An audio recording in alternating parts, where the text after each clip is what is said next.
Hello, this is Ron Legbill, and this is a video about how to get faster as a long distance runner. That whether you run like a 5K, 10K, marathon, that there's an important thing that most people are missing, and that is they need to do general strength and conditioning training. A lot of distance runners only do their distance running, and in every sport, it has been shown through research that it's important to not just do your sport, but to also do strength and conditioning training. That every sport, and distance running is no exception to this. You need to work on strength, power, and speed. I know you all think that endurance is all that it takes, but you need a base of strength, power, and speed.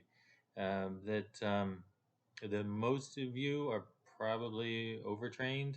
You're probably doing too many junk miles. And what you need to do is do a little less of that and do a little bit more of strength conditioning training. This is what I would recommend. I know most people think, oh, I got to do something that's specific to my sport. And I would suggest that you don't, that you do something because you're already doing that. You're already doing your running.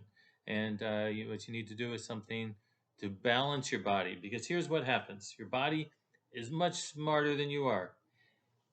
Your body does not want to get imbalanced. Your body wants to maintain balance.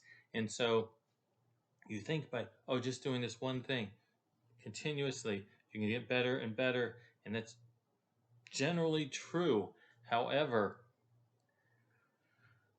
you need to have your body doesn't want to only develop in this one specific area, because it knows that you will get injured if you do that. So it stops your development in that one specific area because it doesn't have enough general strength development. You need to work on your general overall strength development in order to um, develop, become faster, and have more endurance at your running. That there's and so what I would recommend is, first of all, that you started doing some body weight exercises, probably for a month or two, where you're doing push-ups, pull-ups, sit-ups. You're doing squats, like air squats to begin with, but working towards doing one-leg squats, pistol squats, inverted rows, push-ups, working towards doing one-arm push-ups, that sort of thing, so that you are, and you're not working on endurance, you're working on strength in those exercises. You're working on your overall body strength. That's important. And so here's the thing with body weight exercises. You don't want to be doing 40, 50 push-ups. You want to do something that's harder so that your rep range is lower. We're talking rep ranges like maximum 10 reps. And you're doing multiple sets, a minimum of 3 sets. Probably more like 4, 5, 6 sets of each exercise, but lower reps. You want to be working on strength. Um, and So I'd spend a month or two doing those body weight exercises, and then move to doing the big 3: bench press, squat, and deadlift, to work on your overall strength for your whole body. That well, I would add in the rows, because that's a counterpart to the bench press, so that you're working the opposing muscle groups, so that again your muscles don't get imbalanced. And you can occasionally do, I would also suggest doing overhead press as a change of pace, that doing an overhead movement, that would be beneficial also. But really just working on those big compound lifts and getting as strong as possible, getting your numbers up on those. Now, I know what some of you are thinking. It's like, oh, I don't want to get big and bulky. I just want to be lean and fast. And it is true. You want to be lean, and you want in every sport, including running, that your strength to weight ratio is a big predictor of your performance. that it's one of the strongest predictors of sports performance in every sport, including distance running, is your strength to weight ratio. So you want to get that strength up without increasing your weight. And I know some of you may think weightlifting is like bodybuilding. No, do not do bodybuilding. That bodybuilding can make you slower because they do special. Bodybuilding is for show. It's it's to grow bigger muscles. We're not trying to grow bigger muscles. To get bigger muscles, you'd want to do um, kind of a medium rep range of like 6 to 20 reps, and they do isolation exercise. They do a lot of exercises. They do slower movements. They do slow eccentrics a lot of times, and that's not what we're working on. No, we're doing something completely different. We're doing strength training with heavy weights so that you can get as strong as possible, as powerful as possible, and as fast as possible. And besides those heavy lifts, I would also recommend that you do sprint training. That that is doing something like 40 meters, 50 meters, 100 meters, probably max. And to have a complete rest between each one, and doing that probably 3 to 7 times so that you're going all out on each one. It's not intended to work for endurance. It's intended to work for acceleration and speed. And I would do both the strength and the speed training a minimum of once a week, probably more like 2 or 3 times a week. And in order to make room for that, because I don't want you to overtrain, most of you are probably overtrained, cut out some of those junk mile workouts where you're running at some kind of slow pace, doing miles and miles. I know you might enjoy that. I know that's what a lot of people enjoy about running, is just doing long distance for fun out in the woods. And so that's fine to do some of that, but I would highly recommend that you cut back on that, and you have some recovery days, and you have some recovery sessions where you do active recovery. There's a couple of things I would recommend for doing recovery. One is simply taking a nap, and also trying to get as much sleep as possible, like 10 hours a night. Um, Also, walking every day. I would recommend doing a walking session because it's an excellent recovery. Also, taking a bath with Epsom salts is great. You get the magnesium from the Epsom salts, gets into your muscles, helps your muscles recover. Also, swimming, an easy swimming session. Nothing that's going to be difficult, because these are all recovery things to help you recover from exercise. They're not training themselves, they're recovery from training, because training tears your muscles down. That's why I say a lot of you guys are training too much, because really training tears your muscles down, and then in between workouts your muscles rebuild, because you just told your muscles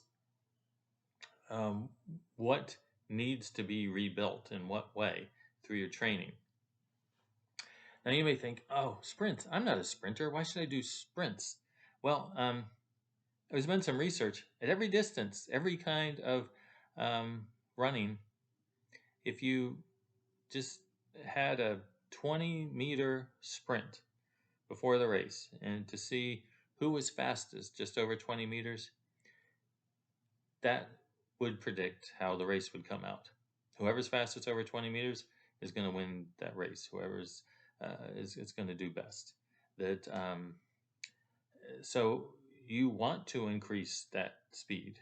That you want to be fast, not just to have endurance, but also to be fast. You want every push, every time you put that foot down, that you can quickly push off of it, and you'll go a little bit further with each step if you have a little bit more strength, power, speed with that foot. And so working on your overall strength and also working on your speed will help with that. And so I would highly suggest you get your numbers up. on the bench press, on the squat, on the deadlift.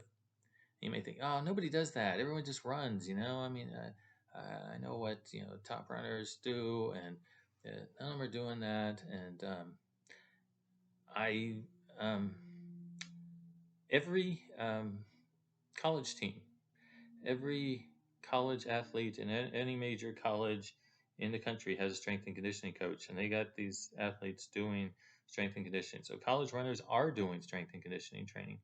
And you may think about the Kenyans or something, um, that, that they're doing hill repeats. They're doing um, they are doing various running. That hill repeats are strength training, a very specific kind of strength training, um, and that so I would highly suggest that you do some strength training, some sprint training, and some recovery, and not overtrain. That you can cut out a couple of those um, junk mile workouts during the week and focus a little bit more on um, doing strength and conditioning training, um, that you should probably be doing this year round. That once a week is fine. Uh, the 2 or 3 weeks is usually 2 or 3 times a week is usually what they would recommend. However, there isn't a lot of extra benefit from doing 3 times a week over 2 times a week, and 2 times a week isn't that much better than doing it once a week. Just see how your body reacts to it. The different people have different needs. Some people need more rest than others, and so don't necessarily try to keep up with the same sort of schedule that some top runner does, because that's not you. And every kind of stress is stress. In other words, if you're stressed at work, well, that's also stress on your body that you need to recover from. That if you've got other stressors, money, family, whatever is going on in your life, that those are all stressors, and your body reacts to all of those. And so doing too much recovery is not really a problem. That I would suggest doing some kind of recovery every single day. You can do three types of recovery a day. You could, take a nap, take a walk, take a hot Epsom salt bath every single day, or or some other combination. So that I do highly recommend doing some recovery. That that the strength and conditioning training will help you avoid injury. I know you may think that this is just an extra stressor on your body, but it's helping to balance your body. Strength training helps prevent injury. That it because it balances out the muscles. A lot of you get overuse injuries, and that the strength training will work on different muscle groups than the ones you're used to working on. You actually don't want to do something that's just specific for running. You think, oh, all I need to do is like do some running with weights or something, um, or to do something that's like very specific for running. And really, I would suggest doing the opposite, doing something that's going to balance your body. You're already working a lot on that one specific movement. I would suggest cutting back a little bit on those miles, and instead doing strength strength training 3 times a week or 2 times a week or once a week, especially if you're a track athlete in the off season. But I would suggest you do it year round, um, and also doing the recovery. So that's what I would highly recommend to improve your running, is to do less of it and to do more strength and conditioning training, so that your body is more balanced and less injury prone, and to do more recovery, and your body will bounce back every time faster, stronger, and you'll do better. So good luck.